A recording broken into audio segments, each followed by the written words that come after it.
বাবা কেন আমায় এমন ঘরে বিয়ে দিল? এমন করে কেউ কিভাবে বেঁচে থাকবে? মানুষটা সপ্তাহে একদিন বাড়ি আসে, মা যা বলে তাই শেষ কথা। মায়ের 5 মাস খাটতে হবে তো একটা কাজের লোক আনলেই তো পারতো। খিটখিটে বুড়ি একটা। কি গো বউ, এখনো রান্না শেষ হয়নি? বলি সকাল গড়িয়ে দুপুর হলে তবে কি খেতে দেবে? না না, তা কেন, এই তো হয়েই গেছে। আপনি গিয়ে বসুন, আমি এক্ষুনি খাবার বেড়ে দিচ্ছি। কি রান্না করেছো?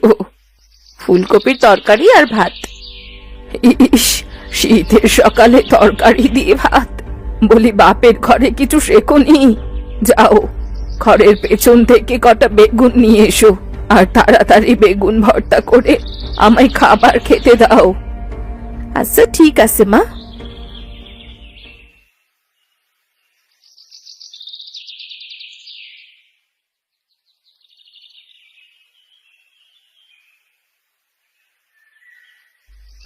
ইস, পিঠে যে কি কামড় দিল!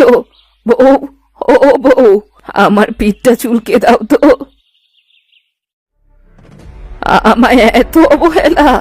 বিধাতা করুন তোমার যেন 3 আঙ্গুলের মেয়ে হয়, তুমি চিরকাল সকলের অবহেলা পাও। এ কি অভিশাপ দিলেন মা? আমার হাতে খাবার, তাছাড়া বেগুন ভর্তা করেছি। সালহাত আপনার পিছে রাখলে তো আপনারই কষ্ট হতো। আমার কষ্ট নিয়ে তোমায় এত ভাবতে হবে না। তুমি কি মনে করো আমি কিছু বুঝি না? তোমার মতো খাটো মানুষের মেয়ে কি তাল গাছের মতো লম্বা হবে? আপদ!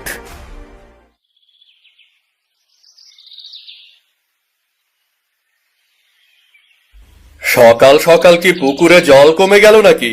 এমন করে কাঁদছো কেন বউ? আজ কি তোমার চোখের পানি দিয়েই সকালের খাবার সারতে হবে নাকি? শোনো, আমি একবার চোখের পানি খেয়েছিলাম, ভারী নোনতা জল। আমি কিন্তু বাপু নোনতা জল খেতে পারবো না। কাঁদছি কি আর সুখে? দুঃখ হয়েছে বলেই তো কাঁদছি। এমন ঘরে এসে পড়েছি, শান্তিতে একটু কাঁদতেও পারি না। ও, তা বেশ, তুমি শান্তি করে কাঁদো। শুধু বলে দাও আমি কি খেয়ে বের হব, নাকি না খেয়েই চলে যাব? বলো। না না, তুমি না খেয়ে যেও না। কর্তা না খেয়ে বেরুলে যে অমঙ্গল হবে সংসারে। আমি তোমাকে দুধ খই খেতে দিচ্ছি।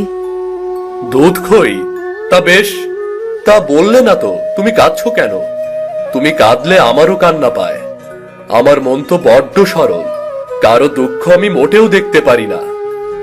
বিয়ের এত বছর পর আমি মা হতে চলেছি, কিন্তু তোমার মায়ের অভিশাপ যদি ফলে যায়, যদি সত্যি আমার 3 আঙ্গুলের মেয়ে হয়, তখন কি হবে? ভালোই হবে, ওর নাম রাখবো তিনু। আমাদের বেগুনতলায় ও রান্না করে আমাদের খাওয়াবে।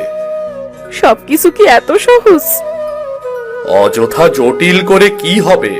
যাও খাবার নিয়ে এসো, আর বলে দাও হাট থেকে কি কি নিয়ে আসবো। তুমি বসো, আমি এক্ষুনি আসছি।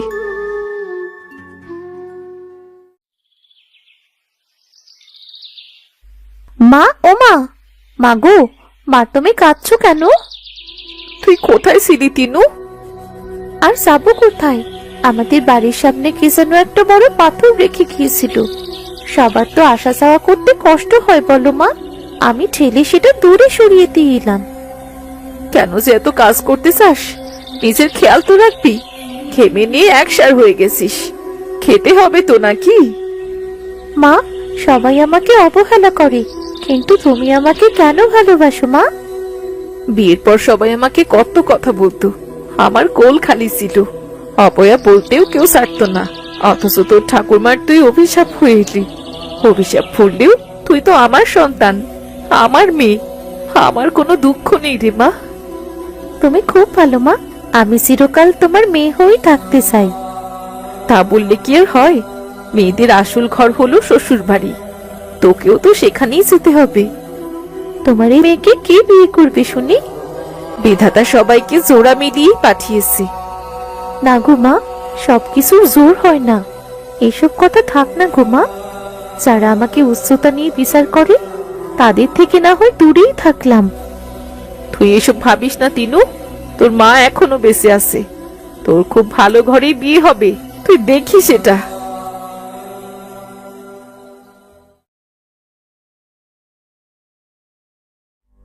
এই, তুই কেন এখানে এসেছিস?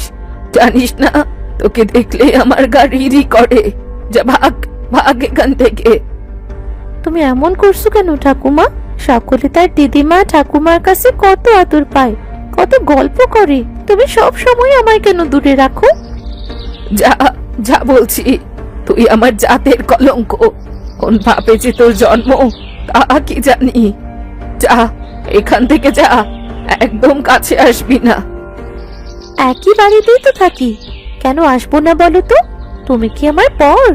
মা তোমাকে খেতে ডাকছে, চলো এক্ষুনি। তা বললেই হয়, এত কথা বলার কি আছে? তুই যা, আমি আসছি। ঠিক আছে, যাচ্ছি। আর শোন, আমার খাওয়ার সময় তুই আমার আশপাশে একদম ঘুরঘুর করবি না। হ্যাঁ হ্যাঁ ঠাকুমা, আমার মনে আছে। আমি এখন বাইরে যাচ্ছি, তোমার খাওয়া শেষ হলে তবেই ফিরবো।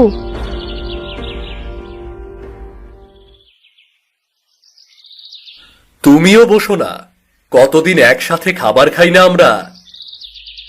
আমাদের সাথে খাবে কেন? তার আদুরে মেয়ে আছে না, তাকে ছাড়া কি তার মুখে খাবার রুচবে? না, রুচবে না। আমার 7,000 ধনই এক রত্তি তিনু, আর ওর এই অবস্থা শুধু আপনার জন্যে। যাই হোক, আমি আর পুরনো কথা টেনে আনতে চাই না। আমি সবাইকে একটা কথা বলতে চাই। কি কথা বল? কিছু কি হয়েছে? হ্যাঁ, আমার মেয়েটা বড় হয়ে গেছে, ওর 18 বছর বয়স হয়েছে। এবার ওকে একটা বিয়ে তো দিতে হবে।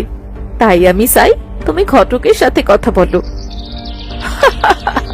কুজোর স্বাদ হয়েছে চিত হয়ে শোবে। তোমার 3 আঙুলের ওই মেয়েকে কে বিয়ে করবে শুনি? কে বিয়ে করবে সেটা তো বিধির বিধান, আমাদের তো চেষ্টা করতে হবে। এই ভিটেতে কখনো বিয়ের সানাই বাজবে না, সব তোমার পাপের ফল। আপনি গুরুজন, এমন কিছু বলবেন না যাতে আপনাকে অসম্মান করে কটু কথা বলে ফেলি। এত বড় কথা? বাবু রে বাবু, তুই আমায় তীর্থে পাঠিয়ে দে, আমি আর এ বাড়িতে থাকবো না। তোমরাই থাকো, আমি এ বাড়ি ছেড়ে চলে যাব। আমার যেদিকে খুশি আমি সেদিকে যাব। প্রতিদিনই এই অশান্তি আমি সহ্য করতে পারছি না। দেখ কে অশান্তি করে। এ মেয়ে মানুষের জন্য আমার ছেলেটা ঘর ছাড়া হবে। হায় হায় গো, আমার কি হবে এখন? আহ মা, থামো তো, বাড়িতে একটুও শান্তি নেই। কি হয়েছে তিনু? তুই এত হাঁপাচ্ছিস কেন? আর এখানেই কেন এলি? তোর ঠাকুমা এখনো খাওয়া শেষ হয়নি। তুই যা, আমি তোকে ডাকবো।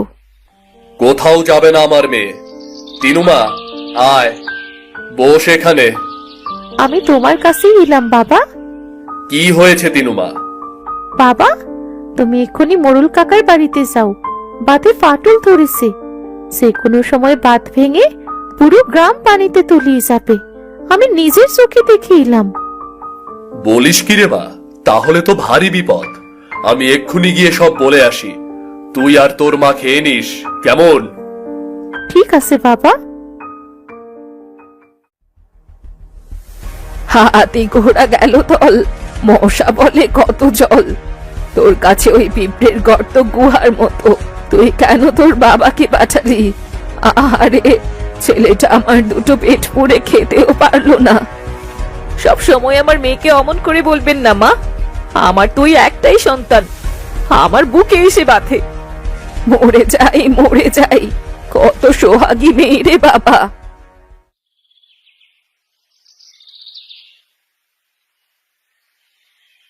খাবার খেয়ে কোথায় একটু বিশ্রাম নিবি?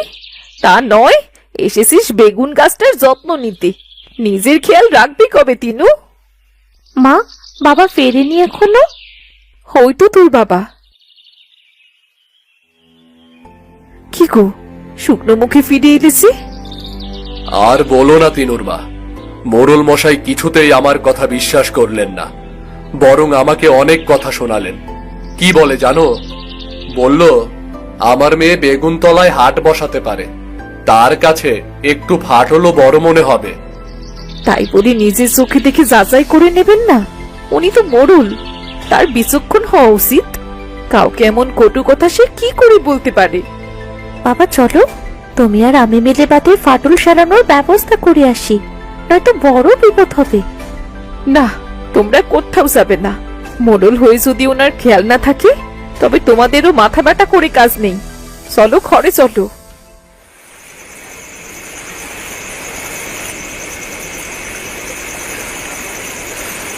হায় হায়, একটু শুকনো জায়গাও যে নেই।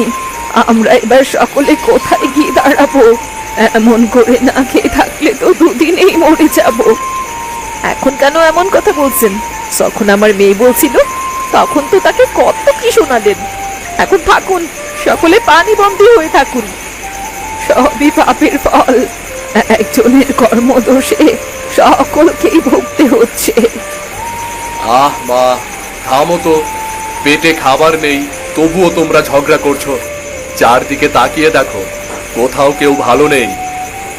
আমি তো আগেই চাল ডাল মশলা চালের উপর তুলে রেখেছিলাম। সবাই যদি আমার কথা বিশ্বাস করতো, তবে এমন দুর্দিনে পড়তে হতো না। আহ, কি বুদ্ধির বাহার! চাল ডাল মশলা এবার সব চিবিয়ে খা। উনুন নেই তো রান্না হবে কিসে? এত মানুষ না খেয়ে আছে, আর আপনি নিজের কথা ভাবছেন না? নিজের কথা নিজেকেই ভাবতে হয়, বুঝলে? আপনি বাঁচলে বাপের নাম। থামো সকলে, থামো। কথায় কথা বাড়ে, নিজেদের মধ্যে ঝগড়া করার সময় এটা না। তিনুর বাবা, আমাকে ক্ষমা করো। তোমার কথা বিশ্বাস না করে আজ গ্রামের বড় বিপদ। কোথাও চাল ডাল নেই, সকলে না খেয়ে আছে। দূর শহর থেকে সাহায্য আসতে এখনো একটা দিন। মানুষ খিদে আর সহ্য করতে পারছে না, কি যে করি। উপায় একটা আছে, তবে এমনি এমনি তো উপায় বাতলে দিতে পারবো না। যা উপায় আছে বলো, আমি রাজি। মানুষের পাশে না থাকলে ওরা আমাকে মোড়ল হিসেবে রাখবে কেন, বলো? আপনার একমাত্র ছেলের সাথে যদি আমার মেয়ে তিনুর বিয়ে দেন, তবে আজই আমি পুরো গ্রামকে একবেলা খাওয়াতে পারি, নয়তো লোকসান আপনার হবে। কি যা তা বলছো? আঙুলের সমান মেয়েকে বিয়ে করবে কিনা আমার ছেলে? না না, এসব কিছু হতেই পারে না। তাহলে আমরা আপনাকে সাহায্য করতে পারবো না মোড়ল মশাই। জীবন সবাইকে দুবার সুযোগ দেয়। একবার এই সুযোগ খেলায় হারিয়েছেন বলেই আজ এই দুর্গতি। এইটি হারালে মোড়লের চেয়ার যে আর থাকবে না। বেশ, তাই হবে। আমার ছেলের সাথেই তোমার মেয়ের বিয়ে হবে। মুখের কথায় কাজ হবে না মোড়ল মশাই, কথার দাম আপনাকে রাখতে হবে। এই নাও, এই আংটি দিয়ে তোমার মেয়েকে কি করে আশীর্বাদ করব? যান মোড়ল মশাই, আপনি সবাইকে খবর দিন, আজ সবাই খিচুড়ি খাবে। বেশ, তোমরা আয়োজন করো।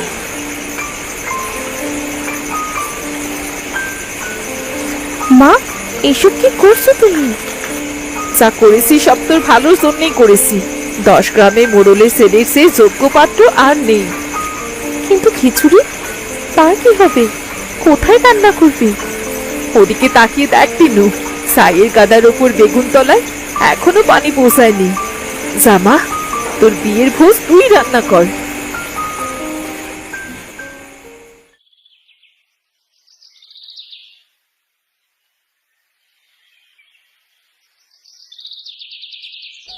আহ, গরম খিচুড়ির গন্ধে চারদিক মম করছে। যাও, সকলে গিয়ে মন ভরে খিচুড়ি খাও। কিন্তু এ কি, তিনু এমন বড় হয়ে গেল কেমন করে? বিধাতা সহায় হয়েছে, আমার তিনুর অভিশাপ কেটে গেছে। হ্যাঁ রে মা, অনেক কষ্ট সহ্য করেছিস, তোকে আর কেউ হেলা করবে না। আমার মেয়েটার এত রূপ, এত গুণ, সব উচ্চতার কারণে চাপা পড়েছিল। আজ বেগুন তলায় রান্না করে মেয়ে আমার জীবন পেল। এমন রূপবতী মেয়ে আমি আর কোনো গ্রামে হয়তো পেতাম না। বিধির লেখা বোঝা বড় দায়। বন্যার পানি কমে গেলে ধুমধাম করে আমি পুত্রবধূকে ঘরে তুলব। সব ভালো যার শেষ ভালো তার। কি মা, বিশ্বাস হয়েছে আপনার? আমি কোনো পাপ করিনি, তাই বড় ঘরে আমার মেয়ের বিয়ে হলো।